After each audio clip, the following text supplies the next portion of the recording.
योगीराम शरद कुमार, योगीराम शरद कुमार, योगीराम शरद कुमार. जय गुरुराया. உலகெல்லாம் உணர்ந்தே ஓதற்கரியவன், நிலவுலாவிய நிர்மலி மேனியன், அழகில் சோதியன், அம்பலத்தாடுவன், மலர் சிலம்படி பணிந்து வணங்குவோமே. உயர்வர உயர்நலம் உடையவன் எவனவன், மயர்வர மதிநலம் அருளினன் எவனவன், அயர்வரு அமரர்கள் அதிபதி எவனவன், துயரறு சுடரடி தொழுதெழு மனனே. நாவினிக்க நற்றமிழால் நாதனுனை நானும் பாட, தேன் ஒழுகும் பாசுரங்கள் திகட்டாமல் தாராயோ, வான் கடந்து வாழுகின்ற வசந்த ஒளி யோகிராமா. ஏதனுக்கு இயல்பு வாழ்க்கை நாதனுனை பாடாவிட்டால், உன் காதினிக்க நானும் பாட கரம் கூப்பி வேண்டுகின்றேன். வாழ்த்தினி வரமும் தந்து வந்திங்கே அமர வேண்டும். புன்னகையின் மன்னவனே, புன்னகையின் மன்னவனே, புதிரான எண்ணவனே, என்னும் எண்ணமில்ல என்றவனே, எழுதும் எழுத்திலெல்லாம் இருபவனே, வண்ணமய வாழ்வதனை வந்தவர்க்கு தந்தவனே, வடிவத்துள் வந்தமர்ந்தே வசந்தத்தை தருபவனே, முடிவில்லாத மூலத்தை முழுதாக இழுத்தவனே பழுத்தவனே, முடிவில்லாத மூலத்தை முழுதாக இழுத்தவனே படுத்தவனே, புத்தனாகி வந்தவனே என்னை பித்தனாக்கி சென்றவனே, புத்தனாகி வந்தவனே என்னை பித்தனாக்கி சென்றவனே, மாதவத்தால் வந்தவனே உன் உணர்வாதம் படுகின்றேன் என்னவனே. அண்ட சராசரம் அனைத்திலும் நீக்கமர நிறைந்திருக்கின்ற என் சத்குருநாதன் பகவான் யோகி ராம் சுரத்குமார் அவருடைய பாதார கண்டங்களுக்கு எனது பணிவான வணக்கங்களை தெரிவித்துக் கொள்கிறார். இன்றைக்கு பகவானுடைய 107வது பிறந்த நாள் விழா. கரெக்டு தானே? 107வது பிறந்த நாள் விழா. நம்மளுக்கெல்லாம் பிறந்த நாள் அப்படின்னா நம்முடைய பர்த்டேவை பிறந்த நாள் சொல்லுவோம். இந்த மாதிரி அவதார புருஷர்கள் பிறந்த நாளை நம்ம எப்படி சொல்றோம்? ஜெயந்தி அப்படின்னு சொல்றோம். ஒரு முறை இந்த மாதிரி தான் பகவானுக்கு ஜெயந்தி விழா நம்ம திருவண்ணாமலை ஆசிரமத்தில் நடக்குது. அப்போ எல்லாருமே சாமி கிட்ட வந்துட்டு, சாமி ஏதாவது ஒரு மெசேஜ் சொல்லுங்க இந்த பிறந்த நாள் அன்னைக்கு அப்படின்னு கேட்டப்ப, சாமி அதெல்லாம் இல்லை இல்லைன்னு ரொம்ப மறுத்துக்கிட்டே இருக்காங்க. அப்புறம் எல்லாரும் ரொம்ப கம்பல் பண்ணுவாங்க. டக்குன்னு எழுந்திருச்சு பர்த்டே விஷஸ் டு ஆல் அப்படின்னு. ஸோ இன்றைய நாள் என்பது பகவானுக்கு மாத்திரம் பிறந்த நாள் அல்ல, நம் அனைவருக்கும் பிறந்த நாள் தான். ஏன்னா பிறப்பு இறப்பு அற்ற அந்த பெருமகன் பிறந்த நாள். நண்பர்களே, இந்த அவதார திருநாளிலே என்னை அழைத்து இங்கே பேச சொன்னமைக்காக நம்முடைய பகவான் யோகிராம் சரத்குமார் நாமகேந்திர ட்ரஸ்டினுடைய தலைவர் மதிப்பிற்குரிய ஐயா குமரவேல் அவர்களுக்கு எனது நன்றியை தெரிவித்துக் கொள்கிறேன்.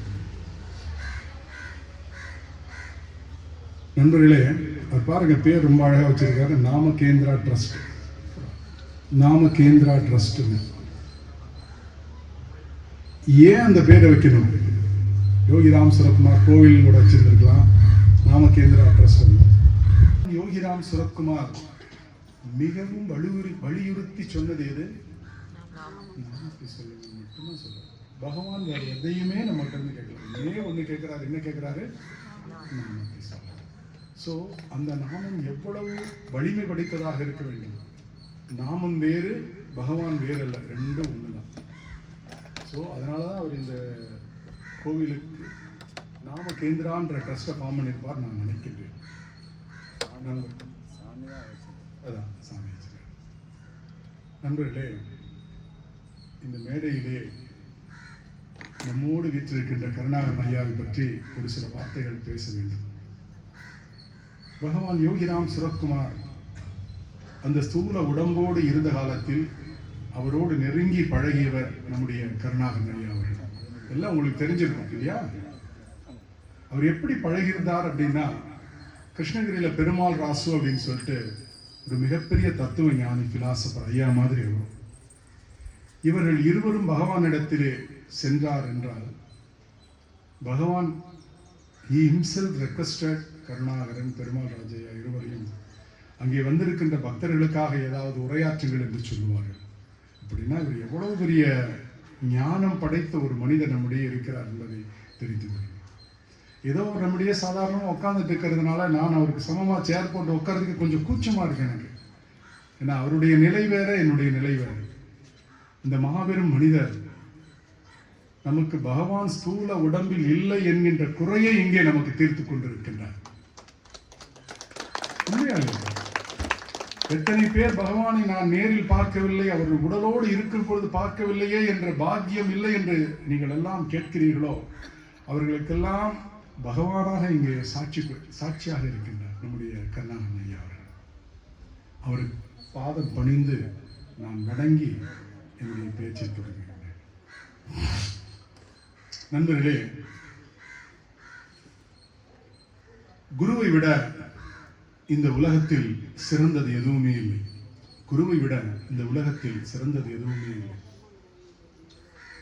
இந்த உலகத்தில் தாயை விட சிறந்தது விஷயம் எதுவென்றால் அது குரு. தந்தையை விட உயர்ந்த விஷயம் எதுவென்றால் அது குருநாதர்.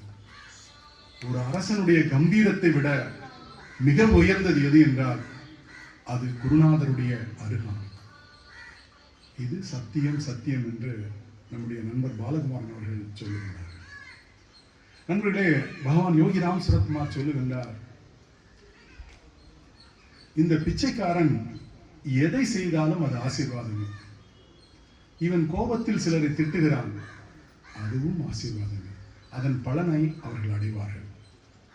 யாரெல்லாம் இந்த பிச்சைக்காரன் முன்பாக அமர்ந்து கொண்டு இருக்கின்றார்களோ, யாரெல்லாம் இந்த பிச்சைக்காரன் முன்பாக அமர்ந்து கொண்டிருக்கிறார்களோ அவர்களை என் தந்தை முழுவதுமாக மாற்றி விடுகிறார். இது அவர்கள் தெரியாமலே நடந்து கொண்டிருக்கின்றது. எல்லாத்துக்கும் நடந்திருக்கு இல்லையா? யோகிராம் சரத்குமார் கிட்ட வர்றதுக்கு முன்னாடி நம்ம எப்படி இருந்தோம், இப்ப நாம எப்படி இருக்கிறோம் அப்படின்றது இந்த வார்த்தையிலிருந்து தெரியும். am I correct or not? அப்படியே மாத்திடுவாரு கொஞ்சம் கொஞ்சமா. அந்த மாற்றம் நமக்கு தெரியாது, ஆனால் நிகழ்ந்துவிடும். மேலும் ஒரு இடத்தில் பகவான் சொல்லுகின்றார், இந்த பிச்சைக்காரன் ஒரு பெரும் பணிக்காக அனுப்பப்பட்டிருக்கின்றான். இந்த பிச்சைக்காரன் ஒரு பெரும் பணிக்காக அனுப்பப்பட்டிருக்கின்றான். அது அப்பாவின் பணி. இவன் சில நேரங்களில் சிலருக்கு உதவியும் அறிவுரையும் சொல்லுகின்றான். ஆனால் பெரும்பாலும் இவனது பணி மறைவாகவே இருக்கின்றது. அது தந்தையினுடைய பணியாகும். நண்பர்களே, தந்தையினுடைய பணிக்காக இந்த பிச்சைக்காரன் சிறிது இந்த உடம்பு மீது பற்று கொண்டிருக்கிறான் அப்படின்னு சொல்றான். அப்படின்னா என்ன அர்த்தம்? அவர் வேற, கடவுள் வேற இல்லை. அந்த கடவுளே பகவான் யோகி ராம் சரத்குமாராக நமக்கு வந்து பிறந்து அருள் கொடுத்திருக்கிறார். இதான உண்மை இல்லையா? ஆக யோகி ராம் சரத்குமார் வேற,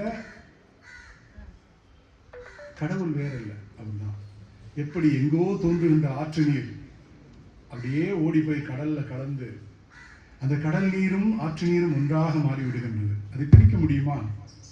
பிரிக்க முடியாது. கடல்ல போய் கலந்துருச்சுன்னா அது என்ன நீர்? கடல் நீர் தான். அந்த மாதிரி இறைவனோடு ஒன்றாக கலந்தவர், தந்தை பணியை ஆற்றுவதற்காக ஒன்றாக கலந்தவர். ஆக யோகி ராம் சரத்குமார் என்பது ஒரு கடவுளுடைய அவதாரம் என்பதில் எந்த சந்தேகம் இல்லை. நண்பர்களே, பிறப்பும் இறப்புமற்ற அந்த பெருமகனுக்கு ஒரு பிறந்த நாள் விழா எதுக்கு கேட்கலாம் இல்லையா? அவரே பரம்பொருள், அவருக்கு போய் என்ன பிறந்த நாள் விழா எதுக்குன்னா, அவதாரங்கள் ஏதோ ஒரு காரணத்திற்காக மட்டுமே வருகின்றது. ராம அவதாரம், கிருஷ்ண அவதாரங்கள். அப்படி வந்த ஒரு அவதாரம் தான் யோகி ராம் சரத்குமார். அதில் சந்தேகமே வேண்டாம். யோகி ராம் சரத்குமார் ஒரு புத்தனுக்கு பிறகு முழுமையாக அவதரித்து வந்த ஒரு அவதாரம் இந்த பூமியிலே யார் என்று கேட்டால் அது யோகி ராம் சரத்குமாரை மட்டுமே சொல்ல முடியும். அப்பழுக்கற்ற அவதாரம். நம்முடைய சாஸ்திரங்கள், வேதங்களிலே ஒரு சந்நியாசி அல்லது ஒரு குரு எப்படி இருக்க வேண்டும் என்று ஒரு டிஸ்கிரிப்ஷன் இருக்கோ, அதை எடுத்து பார்த்தீங்கன்னா அது யோகிராம் சுரத்குமாருக்கு மட்டும்தான் பொருத்தமா இருக்கும், வேற யாருக்கும் பொருத்தமாவே இருக்காது. பிச்சை எடுத்து சாப்பிட்டார், கடைசி நாள் வரைக்கும் பிச்சை எடுத்து தான் சாப்பிட்டார். ஒரு முறை ஒரு சின்ன குழந்தை சாமியோட ஆசிரமத்துக்கு ஸ்கூல்ல இருந்து கூட்டு போயிருக்காங்க. சாமி மேல இருந்து பார்க்குறாரு, குழந்தைங்கள்லாம் வந்துடுறாங்க.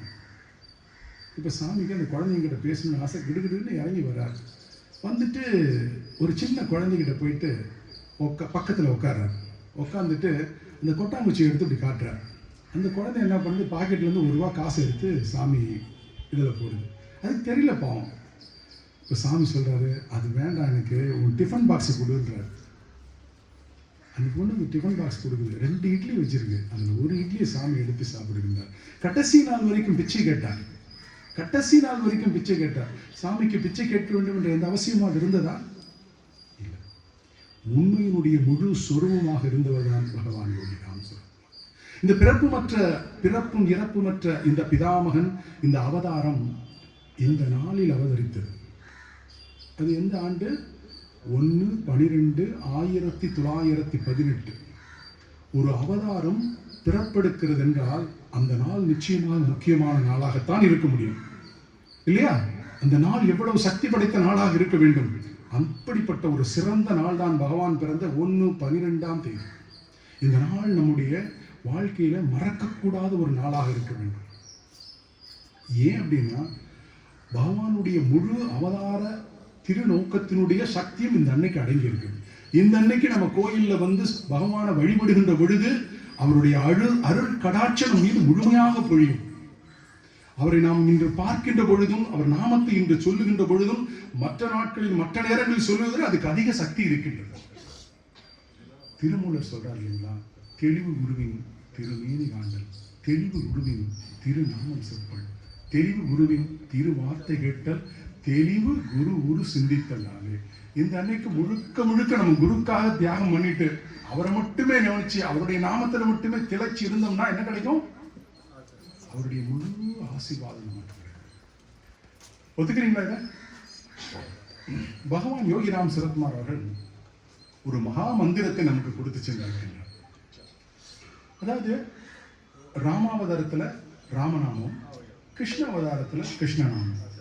அதுக்கு பிறகு பார்த்தோம்னா எந்த நாமமும் பெரிய புகழ்பெற்ற நாமம் இல்லை. யோகிராம் சுரத்குமார் வந்த பின்பு இந்த நாமம் புகழ் பெற்றிருக்கின்றது. அவர் சொல்லுகின்றார், என் தந்தை இந்த புவிக்கு ஒரு புதிய பெயரை கொடுத்திருக்கின்றார். தீர்க்கதரிசிகள் சொல்வது பொய் அல்ல, புரிந்து கொள்ள வேண்டும்.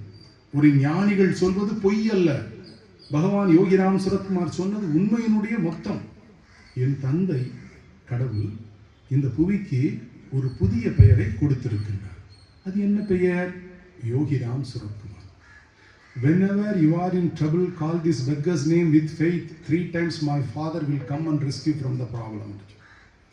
எப்பொழுதெல்லாம் நீ கஷ்டத்தில் இருக்கிறாயோ அப்பொழுது இந்த பிச்சைக்காரன் பெயரை 3 முறை நம்பிக்கையோடு கூறினால் என் தந்தை உன்னை வந்து அந்த பிரச்சனையிலிருந்து காப்பாற்றுவேன். சில பேர் சொல்றாங்க, சார் நான் சாமி நாமத்தை சொல்றேன் எல்லாம் நடக்குது சார், ஆனா சில நேரத்தில் நாமத்தை சொல்லி ஒன்றும் நடக்க மாட்டேங்குது சார். இப்போ தப்பு யார் மேல இருக்கும்? யார் மேல? தண்ணி எத்தனை டிகிரி செல்சியஸ் வந்தா கொதிக்குது? 100 டிகிரி செல்சியஸ் வந்தா. அப்ப நம்ம நம்பிக்கை எங்கேயோ ஒரு இடத்துல கொஞ்சம் கம்மியா இருக்கு. அந்த 100 டிகிரி இல்லை, நிச்சயமா இதான் உண்மை. ஏன்னா பகவான் சொன்ன வார்த்தை பொய்யாக சத்தியமா சொல்லிட்டு போயிருக்காரு பகவான். நாமத்தை சொல் சேமத்தை வெல், நாமத்தை சொல் சேமத்தை வெல். நாமம் தான் நமக்கு உயிர். பகவான் யோகிராம் சுரத்குமார் இந்த பப்பா ராமதாசர் ஆனந்த ஆசிரமத்தில், என்னை பொறுத்தவரையில் பப்பா ராமதாசர் எனக்கு ஒரு வில்லனாகத்தான் தெரிவார். ஏன்னா கொடூரமான முறையில் பகவான் வெளியில் அனுப்புறாரு. நர்தாராவிலிருந்து மனைவியும் குழந்தையும் கூட்டிட்டு இருந்த, சாமி நான் இங்கேயே செட்டில் ஆயிடுறேன், என்னை எப்படியாவது வச்சுக்கோங்கன்றார். நீங்க இருக்கவே கூடாது, ஒரு நிமிஷம் கூட இருக்கக்கூடாது, கிளம்புன்றார். அதுக்கு அவர் சொன்ன காரணம், ஒரு ஆலமரத்தடியில் இன்னொரு ஆலமரம் வளர முடியாது என்று. உண்மைதான், ஒத்துக்கொள்கின்றேன். இந்த யோகிராம் சுரத்குமார் என்கின்ற அவதாரம் கிடைப்பதற்கு காரணமாக இருந்தவர் அந்த இடத்துல ஒரு நன்றி சொல்லணும். இருந்தாலும் எனக்கு ஏனோ பகவான் இப்படி தொடர்ச்சி விட்டு என்னால் ஏற்றுக்க முடியல. எவ்வளவு கஷ்டப்பட்டு கொண்டு போய் அந்த மனைவி விட்டா, பிச்சை எடுத்தாருங்க. சென்னை மெட்ராஸில் போயிட்டு பஸ்ஸுக்கு ட்ரெயினுக்கு காசு இல்லை, கொண்டு போய் விட்டுட்டு மறுபடியும் வருகிற 1959 இங்கே வந்து அதுக்கு பின்னாடி போகவே இல்லை. அந்த 1959 74 வரைக்கும் அவருக்கு பட்ட கஷ்டத்தை யாரும் சொல்ல முடியாது. அந்த திருவண்ணாமலையிலிருந்து படிக்காத பாமர மக்கள் தான் பகவான் யோகிராம் சுரத்குமார் தெய்வ குழந்தை என்று அடையாளம் கண்டு இந்த உலகத்திற்கு சொன்னார். படிக்காதவன் தான், கஞ்சி கொடுத்தான், சோறு கொடுத்தான். சாமி சாதி மதம் மொழி இனம் எதுவும் இல்லை, எல்லார் வீட்லையும் போய் சாப்பிடுவார், கஞ்சி கொடுப்பார். கண்டறிந்து உலகத்துக்கு சொன்ன பாமர மக்கள் தான். சரி, இந்த மகாமந்திரம் என்ன செய்யும்? எல்லாம் செய்யும். இப்போ ஒரு இராணுவ வீரர்கள் ஒரு பாலத்துக்கு பக்கத்தில் இருக்காங்க. ஒரு இராணுவ வீரன் போய் அந்த பாலத்து மேலே நின்று கால் பூட்ஸில் அடிக்கிறான். சப்தம் வருமா? வரும்ல, பாலத்தில் அடித்தா சப்தம் வரும், ஒரு மினிமம் ஒரு ஒளி வரும். இப்போ அந்த 1000 இராணுவ வீரர்களும் அந்த பாலத்தின் மீது போய் அடிக்கிறார்கள். என்ன வரும்? சப்தம் வரும், ஒரு அதிர்வு வரும். வருமா வராதா? 1000 பேர் அடிக்கும்போது அப்படித்தான். நீங்கள் நாமத்தை ஒரு முறை சொன்னால் அது இன்னும் பலன் இருக்க, தொடர்ச்சியாக சொல்லி கொண்டிருக்க வேண்டும். ஒரு இடத்துல அந்த பப்பா ராமதாச சாமியை கூப்பிட்டு சாண்ட் ஓம் ஸ்ரீராம் ஜெயராம் ஜெய் ஜெயராம் 24 hours நடக்கிற காரியங்களா? 24 மணி நேரம் சொல்லுன்றார். ஒருவேளை சொல்ல மாட்டார் நினைச்சு அவர் சொன்னாரான்னு தெரியல. ஆனா நம்ம சாமி அதுக்குன்னே பிறந்த ஒரு அவதாரம் இல்லை. இது 24 மணி நேரம் 7 நாள் சொல்லுதுங்க. சாமி சொல்றார். பக்கத்துல ஒரு குன்று இருக்கும், ஆனந்த ஆசிரமத்தில் போயிட்டு வாங்க, அருமையான பூலோக சொர்க்கம்னு சொல்றாங்க. பூலோகத்தினுடைய சொர்க்கம் அப்படின்றாங்க. இரவுல படுத்தீங்கன்னா அங்க ராமநாமம் கேட்கும். ஏன்னா காலையிலிருந்து நம்ம சொல்லிக்கிட்டே இருக்கோம் ராமநாமத்தை. இரவுல படுக்கும்போது ராமநாமம் நம்ம காதுல ஒலிக்கும். நான் கேட்டிருக்கிறேன். ஸோ சாமி போய் சொல்லிட்டு இருக்காரு. 7 நாள் தொடர்ச்சியா சொல்றாரு.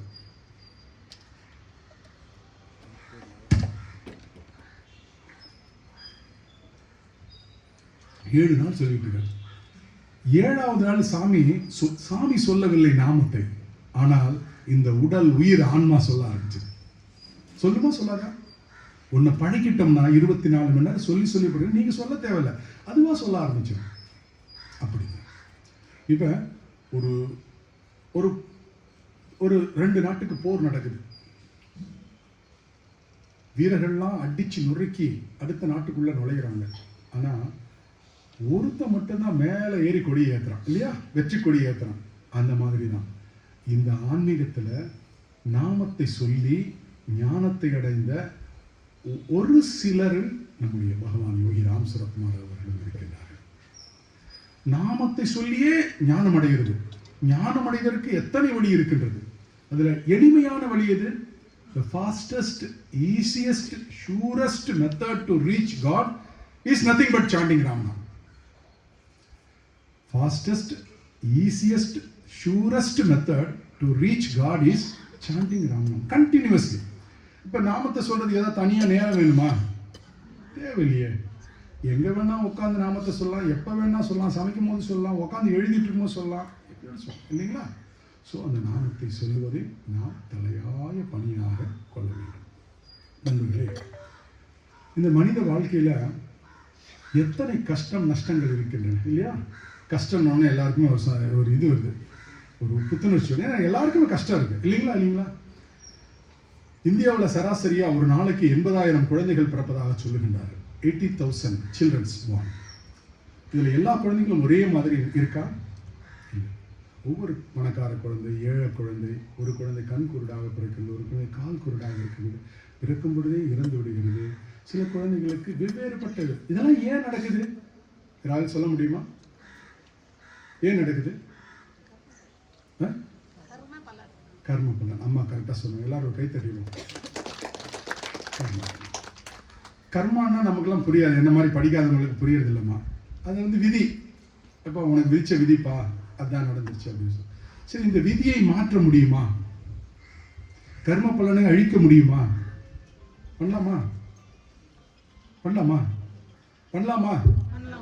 எப்படி முடியும்? யாராவது சொல்லுங்க. நம்பிக்கை. இப்ப ஒரு துணி இருக்கு, நான் இன்னைக்கு இந்த வெள்ளை துணியை போட்டு வந்திருக்கேன், ரொம்ப அழகா இருக்கு. போறப்ப எப்படி இருக்கும்? அழுக்காயிடும். இது என்ன பண்ணும்? அந்த அழுக்கு எடுக்கிறதுக்கு என்ன பண்ணும்? துவைக்கணும். அதுக்கு என்ன வேணும்? சோப்பு, தண்ணி, நான் என்னோட எஃபர்ட், 3 வேணும் இல்லையா? சோப்பு, தண்ணி, என்னோட எஃபர்ட் போட்டு இதை குக்கி அலசி புளிஞ்சோம்னா இந்த அழுக்கு போயிடும், மறுபடியும் இது பழைய நிலைக்கு வந்துடும்.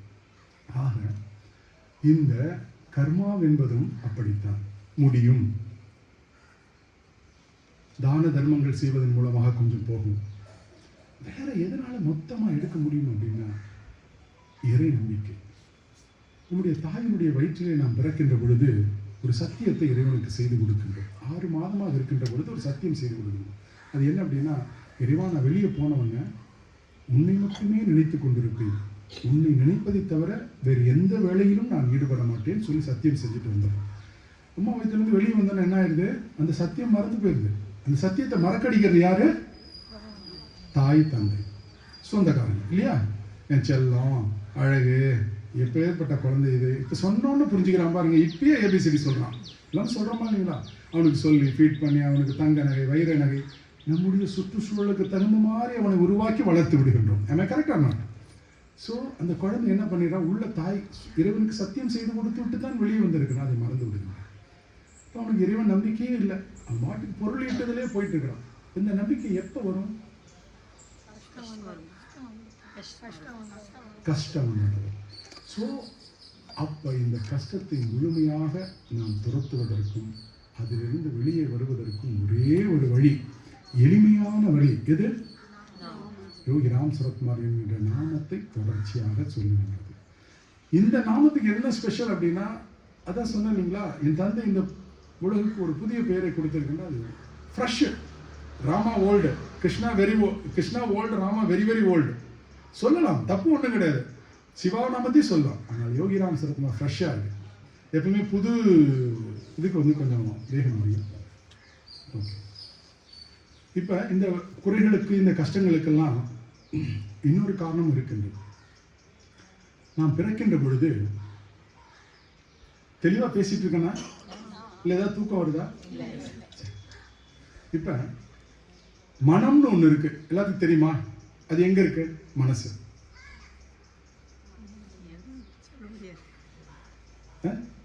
எங்க இருக்குன்னு சொல்ல முடியாது.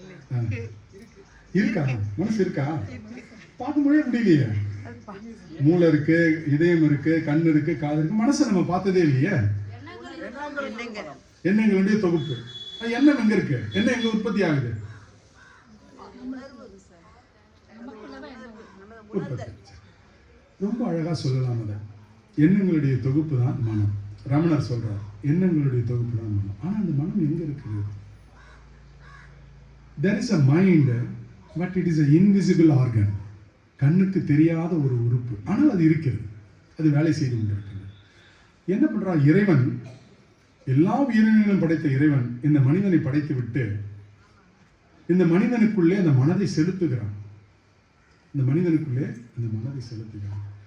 இந்த மனதை இறைவன் எதிலிருந்து படைக்கிறான் என்றால் மாயையில் இருந்து படைக்கின்றான்.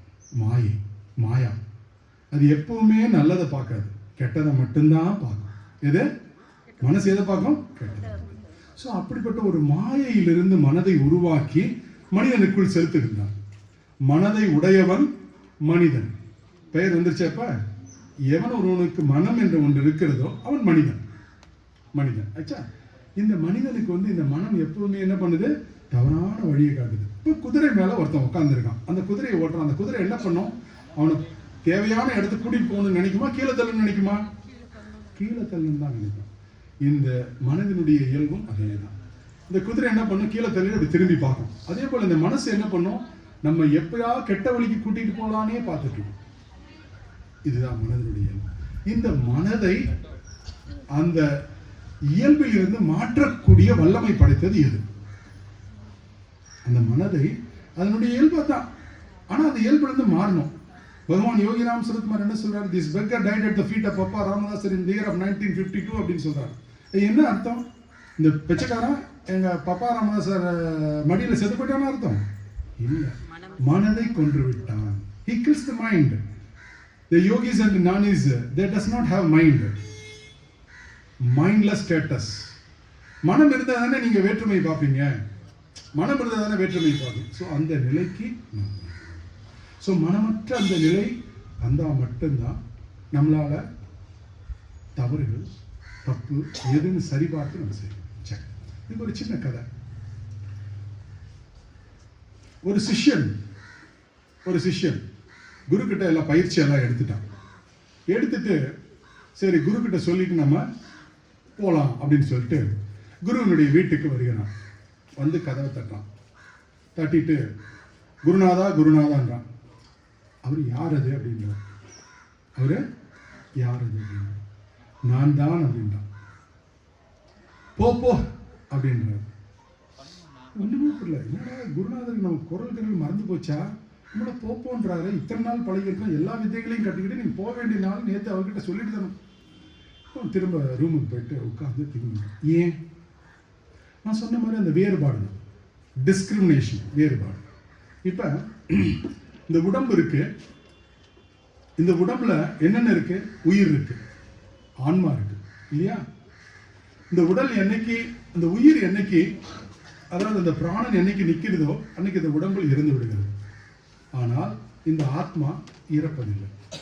இந்த ஆத்மா இன்னொரு உடம்பை தேடி போய்விடும். இந்த ஆத்மாவை பற்றி சொல்லணும்னா அதை கட்ட முடியாது, வெட்ட முடியாது, எரிக்க முடியாது. அது மிகவும் புனிதமானது இல்லையா? அப்படிதானே சொல்றாங்க. ஆத்மா, இந்த ஆத்மா நமக்குள்ள இருக்கு. அது எங்கிருந்து வந்திருக்கு? பிரம்மத்துல இருந்து வந்திருக்கு. இந்த உடம்புக்கு ஒரு ஆத்மா இருக்கிற மாதிரி இந்த பிரபஞ்சத்துக்கு ஒரு ஆத்மா இருக்கணும்ல. இந்த உடம்புக்கு ஒரு ஆத்மா இருக்கு, இந்த உடம்புக்கு ஒரு ஆத்மா இருக்கு. அந்த மாதிரி இந்த பிரபஞ்சத்துக்கு ஒரு ஆத்மா இருக்கணுமா இல்லையா? இருக்கு. அதுக்கு பேர் என்ன? பிரம்மம். அவனோட சன்னுக்கு சர்ஜரி பண்ணிக்கிறாங்க. அதுக்காக இஸ் இட் ஸோ, வாங்க போய் பார்க்கலாம் அப்படின்னு சொல்லிட்டு என் சன்னு ஐசியூவில் இருக்கான், நான் மேலே ரூமில் இருக்கேன். அவர் வந்துட்டார். உனக்கு என்னாச்சு இந்த மாதிரி சொன்ன? வாங்க போய் உங்கள் பையனை பார்க்கலாம். சார் விட மாட்டேன்றாங்க சார், ஐசியூவில் ஒரு மாதிரி சொல்கிறாங்க. ஐசியூவில் விட மாட்டேன்றாங்களா? வாங்க போகலாம், நான் கூட்டிகிட்டு போகிறேன். ஐசியூ கிட்ட இவர் போறாரு, செக்யூரிட்டி சல்யூட் அடிக்கிறான். ஏன்னா இவர் ஒரு பெரிய டாக்டர். அந்த நேரம் அருணாச்சலம் ஐயா அந்த ஹாஸ்பிட்டல் இருக்கிறார் வேற. எனக்கு இதெல்லாம் எதுவுமே தெரியாது. அவர் சொல்றாரு அந்த செக்யூரிட்டியிட, இவர் எப்ப கூப்பிட்டாலும் எப்ப வந்தாலும் உள்ள அனுப்புங்க ஐசியூக்குள்ள. நான் அதை நினைச்சுதான் அழுதுட்டு இருக்கிறேன். என்னன்னு, பையனை பார்க்க முடியல, எப்படி இருக்கான்னு தெரியலையே, பகவானே குழந்தைய பார்க்கறது ஏதாவது ஏற்பாடு பண்ணும். ஐயா வராரு. சூர்யா அப்பதான் கண் முழிச்சு அவரை பார்த்த ஆள் ஃபர்ஸ்ட் அவர் தான். யோகிராம் சுரத்குமாரோட அந்த படத்தோட அவர் நின்றுட்டு இருக்காரு. பையன் பார்த்தா சந்தோஷப்பட்டு இது பண்ணான். நானும் அவனை பார்த்துட்டு ஒரு 10 விஷயம் இருந்துட்டு அங்கே இருக்கிறவங்களாம் அதுக்கப்புறம் அவங்களுடைய பிஹேவியர்ஸே மாறிடுச்சு. ஐயா வந்தவொடனே அதுக்கப்புறம் விழுந்து வேலை செய்கிறாங்க. ஸோ இருந்துட்டு வெளியே வந்தேன். அதுக்கப்புறம் 10 தரம் போனேன், பார்த்தேன். நைட்டு ஃபுல்லாக போயிட்டு வந்துட்டு ஒருத்தர் சொல்லு, சாமி இப்படி ஹெல்ப் பண்ணாங்க. கேட்டதையும் கொடுப்பான், கேளாததையும் கொடுப்பான் நம்முடைய குருநாதர் அவர்கள். நண்பர்களே, ஒரு நல்ல குரு என்பவர் எப்படி இருக்க வேண்டும் அதை தெரிந்து கொள்ள வேண்டும் இல்லையா? வள்ளுவன் சொல்லுகின்றான், பற்றுக பற்றத்தான் பற்றினை, அப்பற்றை பற்றுக பற்று விடற்கு என்று. வேண்டுதல் வேண்டாமை இலானடி சேர்ந்தார்க்கு யாண்டும் விடுமையில்லை என்று வள்ளுவன் சொல்லுகின்றான். என்ன ரொம்ப சிம்பிள். எந்த ஒரு குரு பெரிய மடம் வச்சுக்கிட்டு காரு வண்டி பங்களான்னு இருக்கிறாரோ அந்த குரு கிட்ட நீ போய் சேர்ந்து பயிற்சி வித்தை கத்துக்கிட்டா அந்த வித்தை நிச்சயமாக உனக்கு வேலையே செய்யாது. பணம் கொடுத்து கத்துருக்கிற நீ அது வேலை செய்யுமா? வேலை செய்யாது. அந்த குரு வேணா வளர்ந்துட்டு இருப்பார். இன்றைக்கு இது ஒரு மிகப்பெரிய வியாபாரமாக மாறிக்கொண்டிருக்கிறது. சோ அந்த மாதிரி இல்லாம எந்த ஒரு குரு உண்மையையும் நியாயத்தையும் நமக்கு போதிக்கின்றாரோ அந்த குருவிடத்திலே போக வேண்டும். அவர் ஃபர்ஸ்ட் அவருக்கு பற்று இல்லாம இருக்கணும். அவருக்கு பற்று இல்லாம இருக்கணும். அப்படிப்பட்ட குரு யாருங்க இருக்கா? யோகிராம் சுரத்குமார் தவிர வேற யாராவது இருக்காங்களா சொல்லுங்க பார்க்கலாம். யோகிராம் சுரத்குமார் மட்டும்தான் அப்படி இருக்கிறார். ஒரு குருநாதர் என்ன கேட்கிறாரு நம்ம கிட்ட? நாமத்தை மட்டும்தான். வேற எதையாவது கேட்கிறாரா? நாம சொல்றாருன்றாரு. அதுவும் ரொம்ப ஈஸியஸ்ட். இந்த வாயை திறந்த காத்துல வந்துருக்கு. அதுக்கு ஏதாவது சிரமம் இருக்கா? அதுவும் ஒரு 10-20 நாள் பயிற்சி பண்ணிட்டோம்னா அது பாட்டுக்கு எப்படி மூச்சை நம்ம இழுத்து விடுறோமோ அது பாட்டுக்கு அது செய்ய ஆரம்பிச்சோம். Easiest, surest, fastest method to reach God எது? ராமநாமத்தை சொல்றாரு. ஏன் இதை நம்ம செய்யாம இருக்கணும்? செய்யும். பவா செல்லதுரை அப்படின்னு சொல்லிட்டு ஒரு படைப்பாளி, கதை சொல்லியவர். நேற்று கூட அவர் கூட பேசிட்டு இருந்தேன். ஒரு மணி நேரம் நாங்கள் 2 பேரும் பேசிட்டு இருந்தோம். சினிமாவெல்லாம் நடிச்சிருக்காரு. அவர் ஒரு கிறிஸ்டியன், ஆக்சுவலா பொது உடைமைவாதி, கம்யூனிஸ்ட். அவர் இறை நம்பிக்கை அவ்வளவா இல்லை, ஆனால் கடவுளை நம்புவாரு, இறை நம்பிக்கை இல்லாதவர். சாமின்னா அப்படி ஒரு பக்தி. ஒசூர் வந்திருந்தாரு, என் கார்ல வந்து உட்கார்ந்தார் யோகி ராம் சரத். என் கார்ல அந்த படத்தை பார்த்தோம், என் தலைவர் படத்தை வச்சிருக்கிறீங்க, யோகி ராம் சரத்குமார், உதயநிதி, எல்லாத்துக்கும் அவர் ரொம்ப பழக்கம். பெரிய செலிபிரிட்டி தமிழ்நாட்டில். கதை சொல்லி பவா செல்லதுரைன்னு பாட்டு பாருங்க, இம்பாசிபிள் ஃப்ரெண்ட் சாமியை பத்தி எழுதியிருக்காரு. நேற்று பேசிட்டு இருந்தோம். நான் தான் நேற்று அவர்கிட்ட சொல்லிட்டு வந்தேன், நீங்க சாமியை பத்தி ரொம்ப குறைவா பேசிட்டு இருக்கீங்க, இன்னும் கொஞ்சம் அதிகமா பேசணும்னு சொன்னார்.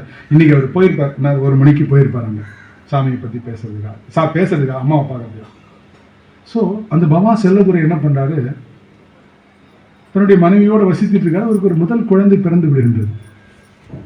பிறந்த குழந்தை ஆக்சிடென்ட்ல இறந்து போயிருந்தார். ரொம்ப கஷ்டம். சாமியோட டிவோட்டி அவர். நம்முடைய பாலகுமாரனே, எழுத்தாளர் பாலகுமாரனே போய் சாமியை அறிமுகப்படுத்துறது அவர் தான், பவா செல்லதுரை தான். பவா செல்லதுரை மிகுந்த துக்கத்தில் இருக்காங்க. அவங்க ஒய்ஃப் ஒரு நாள் தேம்பி எழறாங்க. இவராலையும் பொறுக்க முடியல, என்னடா அப்படின்னு சொல்லிட்டு. மனைவி எழுத கணவனுக்கு பொறுக்க முடியாதுல்ல. சரி 2 பேரும் சாமியை போய் பார்க்கலாம் அப்படின்ட்டு கிளம்பி வராங்க. ஒரு திண்ணை, அப்பெல்லாம் சாமிக்கு சீட்டு கொடுத்து விடணும் உள்ள. இவங்க சீட்டு எழுதி கொடுத்து அனுப்புறாங்க சாமி. சீட்டு உள்ள போன உடனே சாமி என்ன பண்றாரு, ஒண்ணுமே தகவல் எதுவுமே வரல. 2 சேர் மட்டும் வெளியே போட சொல்றாரு சாமி, சொல்லியிருக்கிறாரு. வெளியே 2 சேரை வந்து போடுறாங்க. அப்புறம் சாமி மெதுவா வெளியில வர்றாரு. உள்ள இருந்து மண்டபத்துல இருந்து வெளியே வர்றாரு. சாமிக்கு ஒரு சேர் வந்து போடுறாங்க. சாமி உட்காந்து அவங்க 2 பேர்த்தையும் கூப்பிட்டு, ஏமா என்ன ஆச்சு அப்படின்ட்டு. இந்த மாதிரி உடஞ்சமா அழுவுது, என் புள்ள போயிட்டான் சாமி, என்னால் உயிரோடு இருக்கவே முடியல, எனக்கு செத்துணும் போல இருக்கு, நான் என்ன அப்படின்றார். அம்மா உன் குழந்தை எங்கேயும் போகலம்மா, உன் பையன் மறுபடியும் வருவாமா, உன்னை அம்மான்னு கூப்பிடுவாமா அப்படின்றார். சொல்லி சரியாக 3 மாதத்தில் அந்த தாய் கருவுற்று விடுகிறார். நம்மெல்லாம் அந்த காலத்துல படங்கள்ல பார்த்திருப்போம். யாரோ ஒரு முனிவர் வந்து ஒரு பழத்தை வந்து எடுத்து கொடுப்பாரு, மாம்பழத்தை கொடுப்பாரு. அந்த பழத்தை சாப்பிட்டோம்னா அந்த அம்மா கர்ப்பமாச்சுன்னு சொல்லுவாங்க. இதையெல்லாம் கண்ணு முன்னாடி நாங்கெல்லாம் பார்த்தோம். யார் மூலமா பார்த்தோம், நம்ம பகவான் யோகி ராம் சரத்குமார் அவங்க. அந்த அம்மா வந்து கர்ப்பமுற்று இன்னைக்கு 2 குழந்தைகளை பெற்று சாமியோட அடோடு டிவோட்டியா இருக்காங்க. அதே போல அவர் சொல்லுகிறார். நான் ஒசூர்ல கூப்பிட்டு ஒரு மீட்டிங் போட்டிருந்தேன் மார்ச் மாசத்துல. சொல்றாரு, எனக்கு இபியில வேலை கிடைச்சதே சாமியா. அவர் இபியில வேலை செஞ்சார் அக்கௌண்டண்டா. எப்படி அப்படின்னு கேட்டா, அவருக்கு இபியில இன்டர்வியூ போறாரு. 3 பேர் இன்டர்வியூ சென்னையிலேருந்து வந்திருக்காங்க. கேள்வி கேட்டுகிட்டே இருக்காங்க. அப்போ ஒருத்தர் சொல்றாரு, எப்பா நீ திருவண்ணாமலை தான், திருவண்ணாமலை உனக்கு யோகி ராம் சரத்குமார் தெரியுமா? சாமி எனக்கு நல்லா தெரியுமே சார் அப்படின்னா. அவர் எனக்கு கொஞ்சம் கூட்டு போய் காட்ட முடியுமா? வாங்க சார் சாயந்தரமே போலான்றாரு. அப்பாயின்மெண்ட் ஆர்டர் ஃபினிஷ் போட்டு கொடுத்துட்டாங்க. சாமி எப்படிலாம் இல்லை, சாமிகிட்ட சொல்லிட்டு போயிருந்தார் இவர். சாமி எனக்கு நாளைக்கு இன்டர்வியூ இருக்குன்னு. நடக்குது பாருங்க. அந்த மாதிரி குருநாதர் எல்லாமா இருக்கிறார், எல்லாமாக இருக்கிறார். அவர் இல்லாததே இல்லை என்பதை தெரிவித்துக் கொள்கின்ற நண்பர்களே. போதுங்களா? ரொம்ப நேரம் எடுத்துக்கணும். இறுதியா ஒரே ஒரு பாடல் மட்டும், நான் எழுதின பாட்டு, அந்த பாட்டை மட்டும் பாடிட்டு நம்ம முடிச்சுக்கலாம்.